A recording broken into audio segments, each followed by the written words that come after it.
Dear friends, first ஒரு colour paper எடுத்துக்கோங்க, A4 sheet. அதை ஸ்கொயர் ஷேப்பில் கட் பண்ணிக்கோங்க.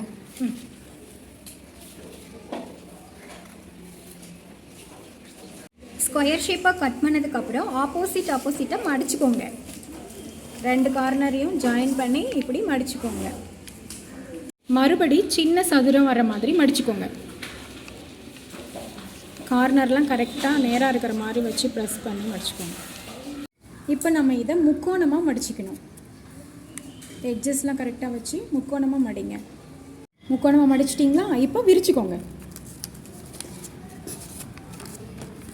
விரிச்சிட்டு ஒவ்வொரு கார்னரையும் சென்டரில் கொண்டு வாங்க.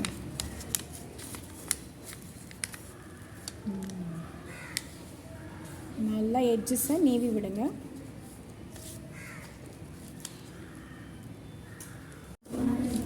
எல்லா கார்னரையும் இப்படி கொண்டு வந்து நடுவில் வச்சு ஒரு பாக்ஸ் மாதிரி ரெடி பண்ணிடணும்.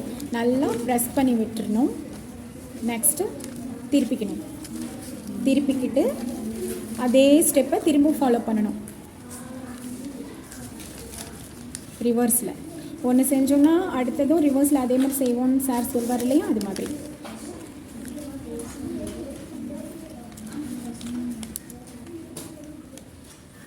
இந்த ஸ்டெப் கொஞ்சம் நல்லா கவனிச்சுக்கோங்க. ஃபஸ்ட் ஆஃப் மடக்கி சென்டரில் கொண்டு வரணும். நல்லா கவனிச்சுக்கோங்க.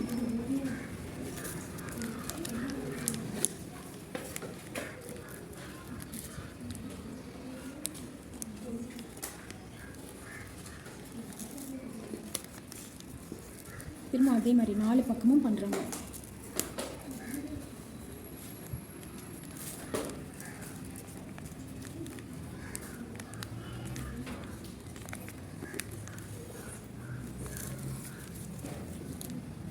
மடக்கிட்டு திரும்ப விரிச்சிடணும். விரிச்சிட்டு இந்த மாதிரி ஆப்போசிட்டை மட்டும் விரிச்சிட்டு சைடை மடக்கி விடணும்.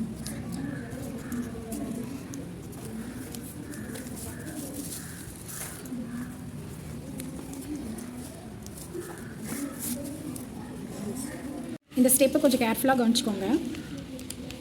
ஃபஸ்ட்டு ஒரு மடிப்பு, அதுக்கப்புறம் திரும்ப இன்னொரு மடிப்பு,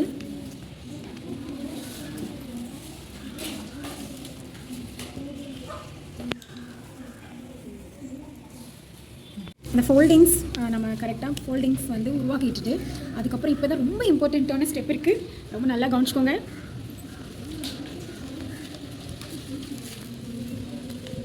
இந்த 2 கார்னரையும் பிடிச்சி மடக்குறாங்க. மடக்கிட்டு அந்த முக்கோணம் மாதிரி இருக்கிறத உள்ளே மடக்குறாங்க. அதே மாதிரி ஆப்போசிட் சைடும்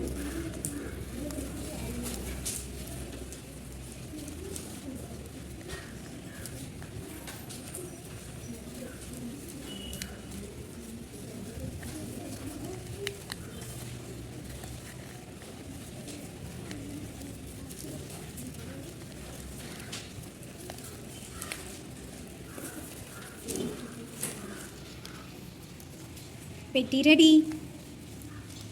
நம்ம ஸ்டாப்லர் அடிச்சுக்கணும். அழகான பெட்டி ரெடி.